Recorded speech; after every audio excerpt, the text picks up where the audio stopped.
YouTube Nation, Mayvent TV, aka Me TV, aka the Neo Tokyo era begins today. That's right, for those who don't know, as you can see in the title, the 2020 Tokyo Olympics has been predicted by Akira, the anime.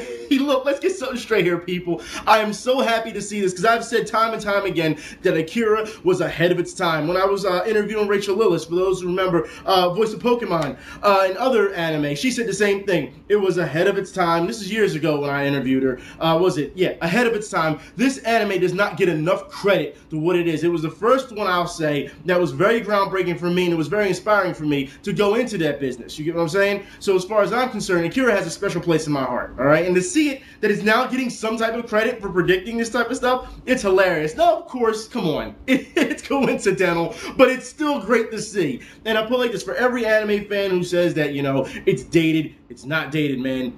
Seriously, there's not an anime that can really measure up to it, towards its scale. And the things that happen in its animation, like you saw pieces of glass falling and things that layers on layers of animation and structure, you didn't have that back then, all right? It may be something that's not a big deal to you now, but back then it was a big deal.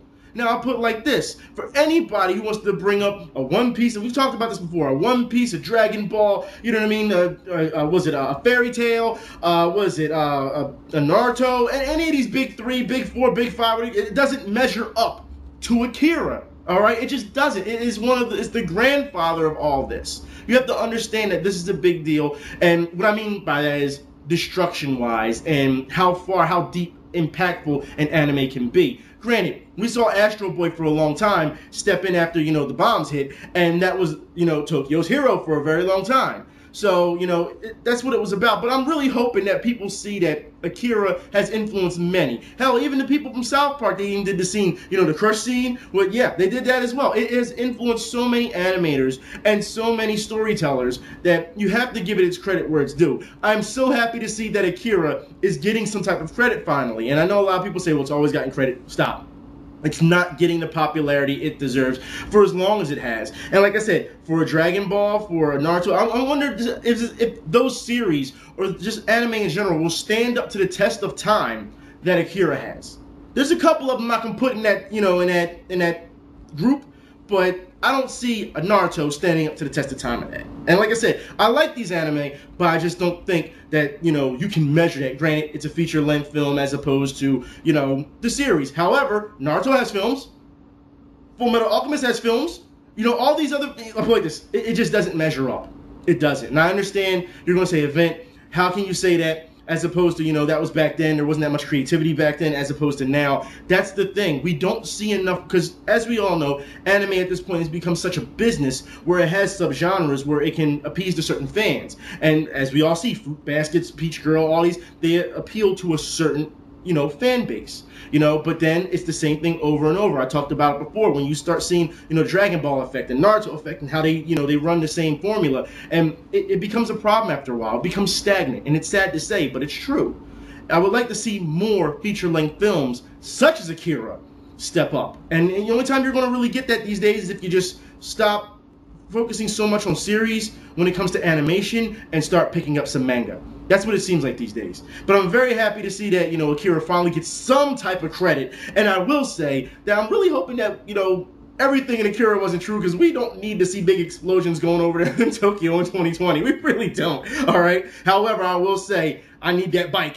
I'm just saying, if it's going to happen, I need the bike. But I want to move on. I want to talk about Superman Unbound, okay? Now, Superman Unbound, a lot of people, after I watched this, I was pretty disgusted with it. I really was. I mean, let's be honest. It was a really bad film. However, a lot of people are saying that they were disgusted as the Superman franchise, that it's a bad film.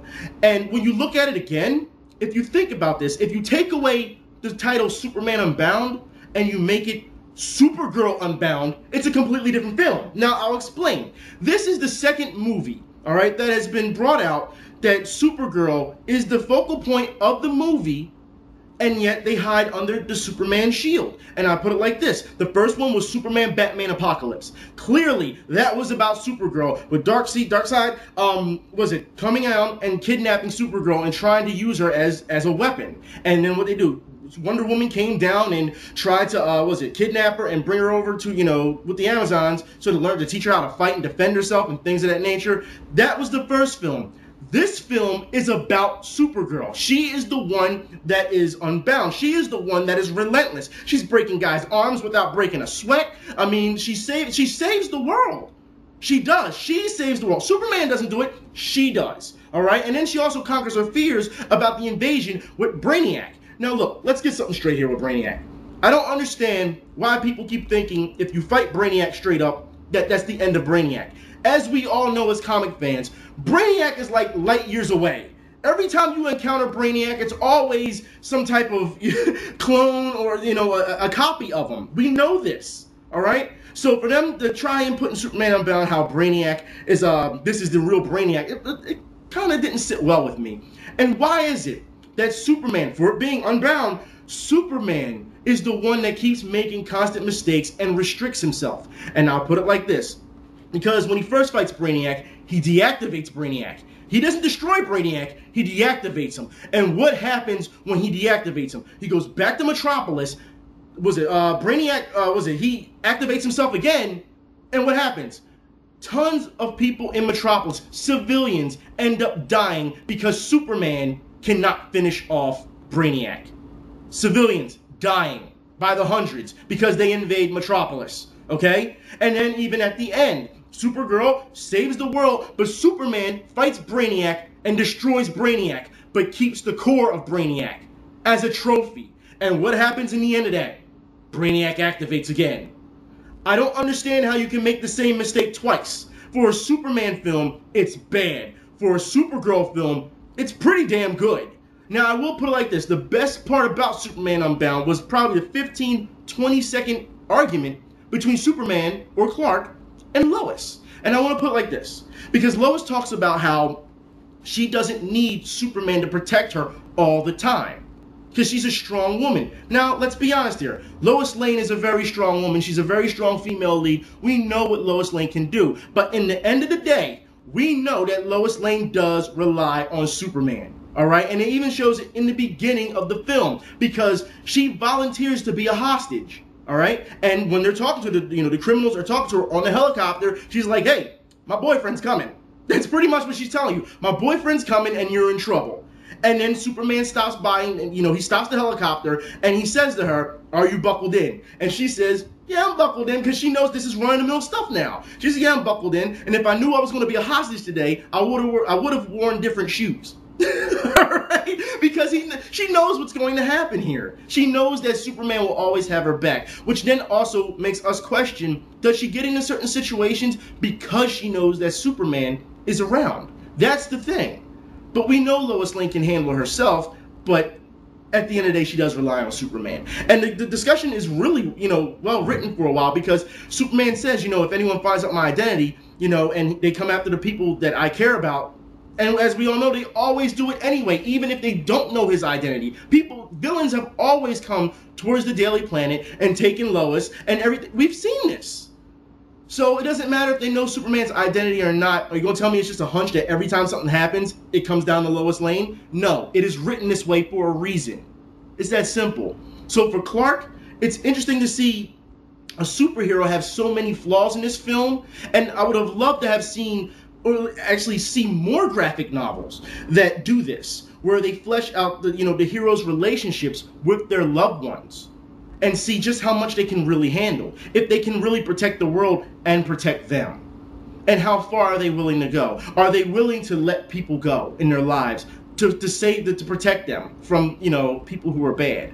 It's a very interesting concept of what goes on, that they only give you so much, only a couple seconds of it in Superman Unbound. I would have loved to seen that fleshed out, but they don't. Why? Because once again, here comes Brainiac's, seriously, one of his scouts, and they gotta stop, and they gotta go fight, and Superman's gotta go fight him, and I'm like, come on, this is the actual good story. Stick with this. But they only give you a little bit of it, which is kind of sad. It really, that was actually a good story part, an arc for me. The most important story arc in that movie, and they cut it short. Because I would love to see how Superman would have tackled that. You know what I mean? So it was really good, and that part was really good. However, the film itself was very disappointing from a like I said, Superman aspect, very disappointing. From a Supergirl aspect, it actually has some legs to it. And it's kind of sad that they named it Superman Unbound when it really should have been called Supergirl Unbound. This is clearly, like I said, something that was all Supergirl, and they really should have fleshed that out. DC, I don't know what's going on over there. I understand that most of your films that you follow are off of graphic novels and things of that nature, but clearly you could have renamed this title. Do you feel as though Supergirl wouldn't have sold? Because Justice League Supergirl was a badass. All these other movies that you have female characters in are absolutely badass. And if you don't believe me, people, please go watch Flashpoint Paradox. You will see what I mean about Wonder Woman. Very deadly. Actually, the Wonder Woman film that they came out with, the animated film, was really good. It just seems like DC doesn't take it seriously enough. And I want to talk about this, about females and being in comics, because for those who have not seen not too long ago, DC Comics have come up with a contest, a drawing contest, that's right, that you can draw Harley Quinn naked while committing suicide. That's right. And that doesn't sit very well with me. When I first saw this, this was my reaction when I first saw that from DC Comics. Now understand, people, DC, this is a bad thing. This is really bad. It's very insulting, and I say it's because after the things that we've seen not too long ago with Todd McFarlane and Mark Millar talking about comics aren't for women, aren't for, you know, females, and I'll put it like this: don't even get me started on that, because I can make an entire video dismantling all of that.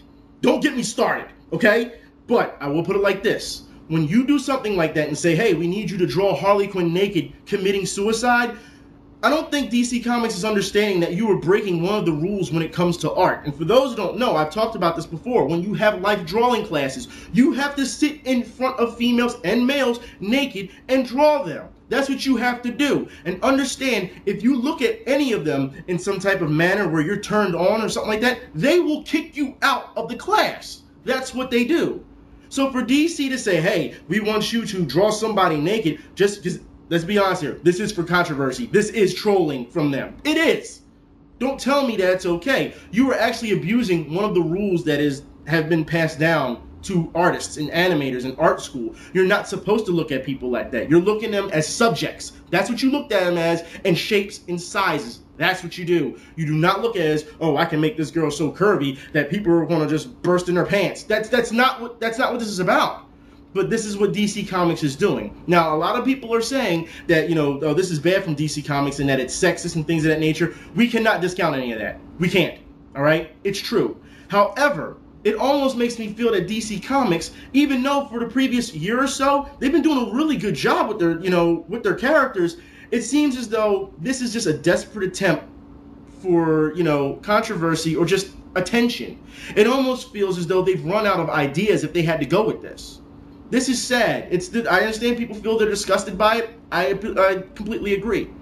But for those who don't also remember, Power Girl, the origin of Power Girl, when the artist who drew Power Girl, he felt he wasn't being respected when he was drawing Power Girl until he put really big boobs on her to get attention, and then it stuck. That's what it comes down to.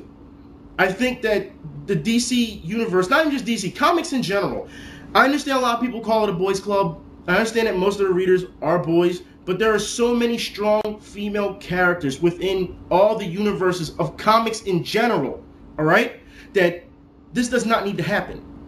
It doesn't. DC, this contest is a joke. Now, if you want people to do some type of graphic death, that's fine, because that's part of comics these days. But to say that she has to be naked and you're giving them certain scenarios, I will put it like this. I will put the link in the info bar for you so you can see it. All right? To give them certain panels and scenarios, it's disgusting. It is. It's sad. You should be ashamed of yourself. Anyways, this is just the start of things. I swear to God, if I do a video on McFarlane and Millar, especially all their hypocrisy with their female characters, don't get me started. Anyways, I'll talk to y'all later. Y'all be safe. I'm out.